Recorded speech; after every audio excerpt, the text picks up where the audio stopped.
Hej og velkommen til. Jeg hedder Janni og er yogainstruktør, og i dag så skal vi lave yoga, som er for dig, der måske har prøvet yoga før, eller også i hvert fald har mod på, at det gerne må være udfordrende, og du også får en lille smule sved på panden. Vi skal lave den, der hedder en solhilsen, men vi laver den langsomt, sådan så vi rigtig kan mærke kroppen undervejs i bevægelserne. Men først så sætter vi os lige her og gør klar sådan. Så og vi sidder her i naturen, der er altså lidt myg, så jeg prøver sådan lige ikke at få for mange mygstik på vejen. Men sæt dig ned på måtten lige og gør klar til at forberede dig på, hvad det er, vi skal i gang med nu. Så om du sidder på en yogamåtte, det er en god idé i forhold til, når vi skal op og lave de stående øvelser, du har sådan en. Og den kan jo både være tynd, eller den kan være lidt tykkere. I hvert fald noget, du kan stå fast på. Så sæt dig godt til rette, enten i skrædderstilling, eller du kan sidde med strakte ben. Og så lige vende din opmærksomhed indad. Måske har du lyst til lige at lukke øjnene, og så tage nogle gode vejrtrækninger. Ha' en fornemmelse af, at du trækker vejret ind. Trækker vejret hele vejen ned, så du kan mærke begge dine sædeknuder. Ånder ud. Ånder ind. Ånder ud. Og en sidste indånding. Og udånding. Så kan du stille og roligt gøre klar til, at vi skal om at stå på alle fire.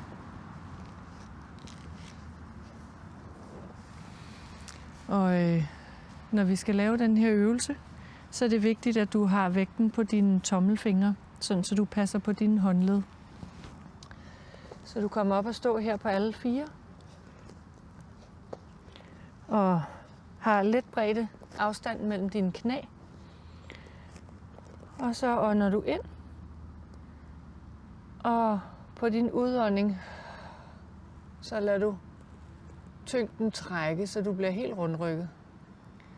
Og så ånder du ind. Runder du ryggen op. Skyder ryg. Og det gør du hele vejen ned fra lænden af og op til toppen af hovedet. Ånder ud. Ånder ind. Og ud. Og prøv at se, om du kan lave bevægelsen hele vejen ned fra halebenet, korsbenet her, hele vejen op over ryggen og op til toppen af hovedet.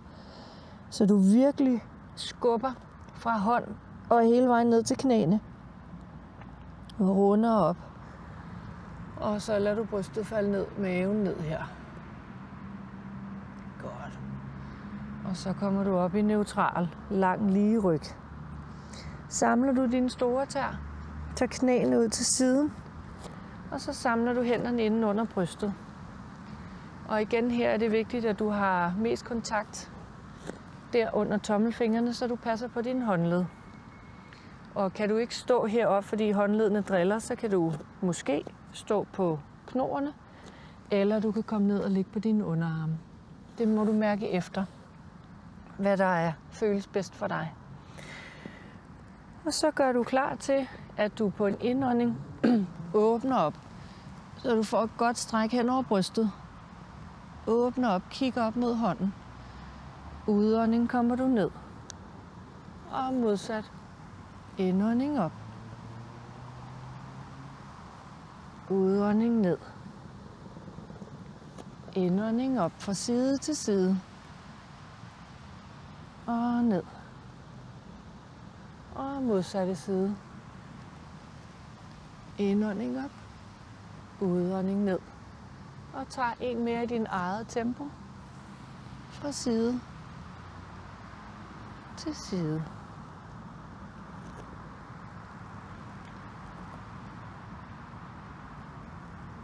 Godt. Så skal vi op i det, der hedder et hundestræk. Det kender de fleste af jer, hvis I har prøvet at lave yoga før. Men ellers så viser jeg lige, hvad det er, vi skal. Så hænderne ud her, godt solidt håndgreb i måtten. Og så skal vi lige have benene til at arbejde med her. Så du underbukker tæerne. Så løfter du knæene fri her. Og så skubber du tilbage, som om, at du er lang og lige fra fingerspids ud til din bagdel. Strækker dig tilbage. Og når du synes, at her står du meget godt og stabilt i overkroppen, så kan du strække benene op her. Og hvis ikke du kan strække begge ben på én gang, så tager du et ben ad gangen, så kan du ligesom gå på stedet. Skiftevis gode, lange stræk hen over din læge. Og så langsomt og roligt, så begynder du at gå fremad med dine fødder frem imod hænderne. Og her må du gerne bøje knæene. Og så kan du stå her et øjeblik og bare stå så foroverbøjet, så din mave den er nede om benene. Og så kan du stå her og hænge. Og så stille og roligt kommer du op. Og ruller du dig op. Træk vejret på vejen. Og det sidste, der kommer op, er toppen af dit hoved. Og så stiller du dig helt ude på forenden af måtten. Og har god kontakt ned i fødderne. God stående balance. Vender håndflader opad. Eller fremad hedder det. Og så kan du stå her i det, vi kalder bjergets stilling. Så du har godt fundament ned i dine fødder. Som hvis der kom nogen og skubbede, så stod du fast. Og så trækker du vejret godt og grundigt hele vejen, som om du kunne trække vejret hele vejen ned til fødderne.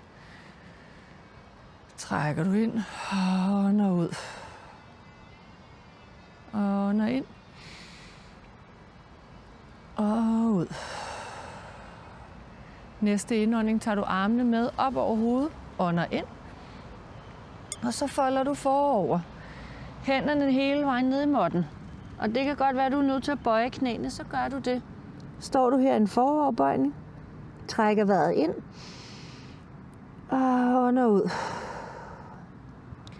Så næste indånding strækker du knæene, løfter overkroppen halvt op, ånder ind. Står du her et øjeblik, trækker vejret ind og ud. Og næste udånding sætter du hænderne ned i måtten igen, og så træder du et langt skridt tilbage. Og med den anden fod, og kommer ud og stå her i en planke. God, stærk. Strakte arme, strakte ben. Stræk knæene så godt du kan. Og så langsomt, så sænker du dig ned. Lad brystet komme ned. Strækker tæerne bagud. Løfter overkroppen op. Bliver heroppe. Prøv at se, om du kan trække skulderbladene tilbage, så det er brystet, der er fremme. Tag en vejrtrækning her. Og ud. Kom ned. Lad hænderne blive, hvor de er. Og så kan du lægge panden ned i måtten. Og lige tage en vejrtrækning, mens du ligger her. Så underbukker du tæerne igen. Gør klar til at komme op i dit hundestræk igen. Måske har du brug for lige at justere lidt på fødderne. Så går du her på stedet.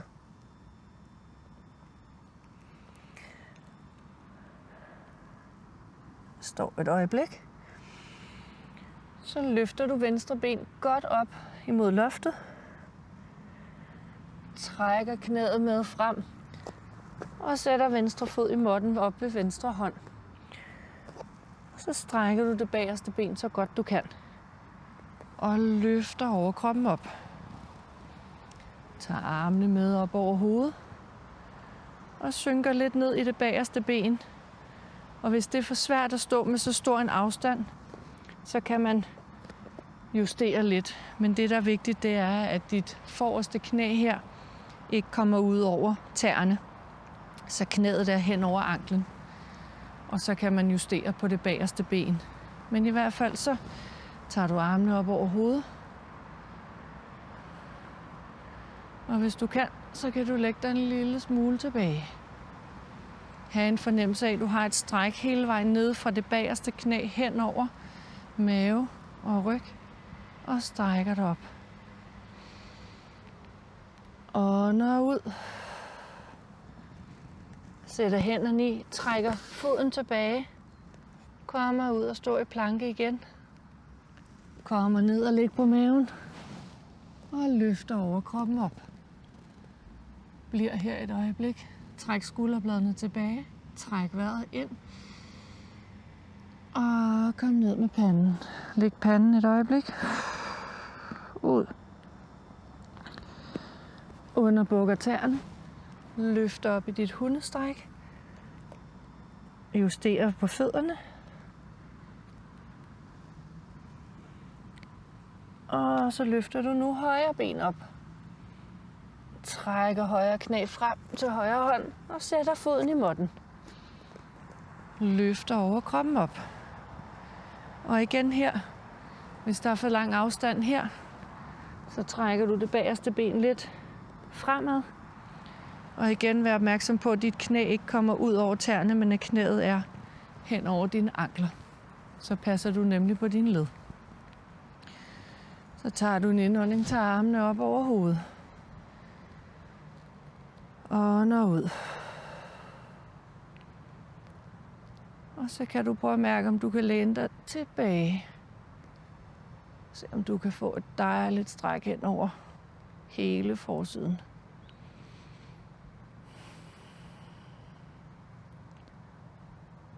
Og kommer frem. Og sætter hånden i. Så drejer du fødderne rundt her. Så du nu står med en god bredde. Og igen, der kan du justere, så det føles rart at stå her. Yderkanten af foden er parallel med måtten i begge sider.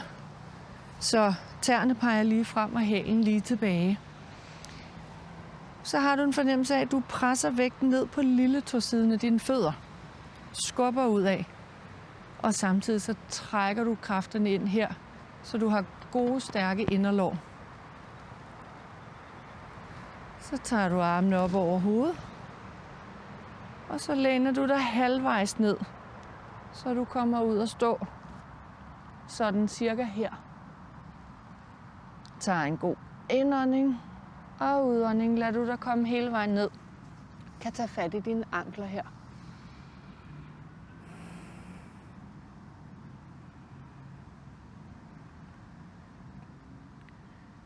Og så kommer du stille og roligt hele vejen op. Og så samler du benene og ryster. Så går du frem på forenden af måtten. Og så gør du klar til at tage en vejrtrækning. Tag armene med op over hovedet. Og når ud, hænderne i måtten. Du må gerne bøje knæene igen, så maven kommer helt ned og ligge. Indånding. Udånding forsøger du at strække benene. Og hvis du har brug for, at armene ikke kan nå jorden der, så løfter du armene op. Så sætter du hænderne i igen, og så går du tilbage. Ud. Og kommer hele vejen ned og ligger på maven.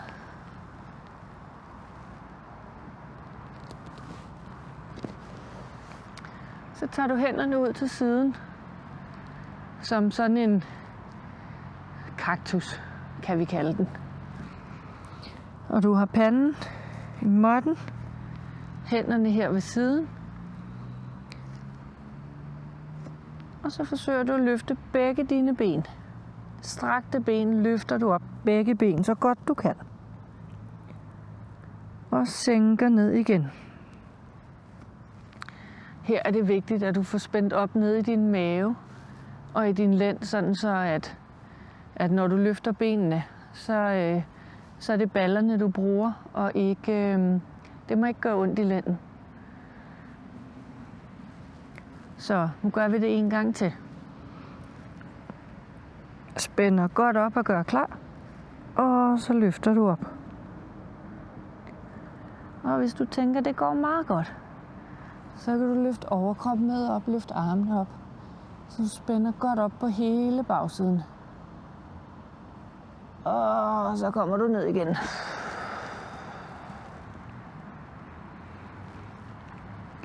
Så ligger du her et lille øjeblik. Tager en god vejrtrækning. Og så skubber du dig op. Og hele vejen rundt. Så du kommer om at sidde på din bagdel. Skal vi til den anden sidste øvelse. Så du sidder her godt og grundigt på bagdelen. Læner dig let tilbage. Du kan ligesom have en forestilling om, at du putter dine pegefinger ind i knæhasen, så du kan måle afstanden, så dine arme bliver strakt. Og så trækker du knæene op og løfter fødderne. Se om du kan blive med lang lige ryg her. Se om du kan strække armene frem og trække tæerne op. Og ja, det er lidt hårdt. Og så kan du sætte fødderne ned igen og komme op.